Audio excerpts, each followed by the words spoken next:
Hello les amis, aujourd'hui j'aimerais vous parler de Paquito, ce petit espagnol gris de 15 ans qui au début ne rentrait pas du tout dans nos critères, sauf celui du prix, vendu pour la modique somme de 500 euros. Ce second cheval devait être pour mes parents, mais quand je suis montée dessus à l'essai, j'ai tout de suite su que ce ne serait pas possible, du moins pour l'instant.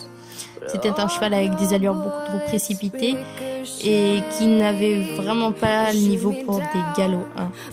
Notamment son propriétaire qui m'avait avoué avoir refusé la vente à plusieurs personnes pour qui il ne pensait qu'il n'avait pas le niveau. On ne savait rien de lui, hormis le fait qu'il était né en Espagne, arrivé à 6 ans en France et que son dernier propriétaire ne l'avait possédé que 1 an pour faire de la balade. J'ai donc beaucoup réfléchi. Je me suis dit que peut-être que moi non plus, je n'aurais pas le niveau pour ce cheval. Et puis mes parents ont craqué et moi j'ai dit oui. J'ai essayé d'en faire un cheval calme et zen pour tout niveau. Erreur, ce petit cheval ne faisait plus confiance à personne. J'ai dû donc prendre sur moi et gagner sa confiance, ce qui ne fut pas facile. Après plusieurs matériels cassés, il a failli me faire tomber. Il se mettait debout à la renverse avec moi. Enfin bref, la catastrophe. J'ai donc pensé qu'il ne me convenait pas, ou qu'il ne nous convenait pas. Je le trouvais dangereux, autant pour moi que pour mes parents.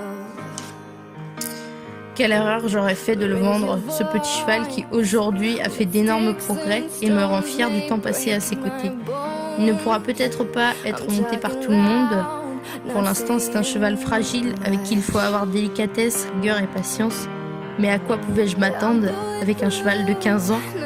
Que pouvais-je savoir ce qui s'était passé entre ses 6 ans et ses 15 ans? Je ne sais pas. J'ai pensé au cirque, à beaucoup de choses, mais surtout à la maltraitance, car c'est un cheval, à la moindre faute qu'on fait, il fuit et s'échappe, et notamment, on a beaucoup de travail à refaire derrière pour qu'il nous fasse confiance. Alors oui, il y a des jours sans, ou des jours où il me fait comprendre qu'il n'a pas envie, mais bon. Aujourd'hui, quand je le vois courir dans mon pré et venir vers moi au trot quand je vais lui donner à manger, je me dis que j'ai fait du bon travail, car aujourd'hui il est heureux et c'est la meilleure chose qui soit. Et surtout, j'aimerais lui dire merci, car il m'a appris la patience et la délicatesse que je n'avais pas pour mon premier cheval. Donc bon.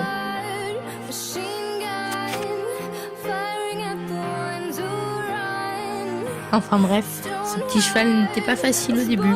Aujourd'hui, je suis contente de l'avoir avec moi et avec Raja. Notamment quand je les vois tous les deux, je me dis qu'ils se sont bien trouvés. Enfin, que on s'est bien trouvés.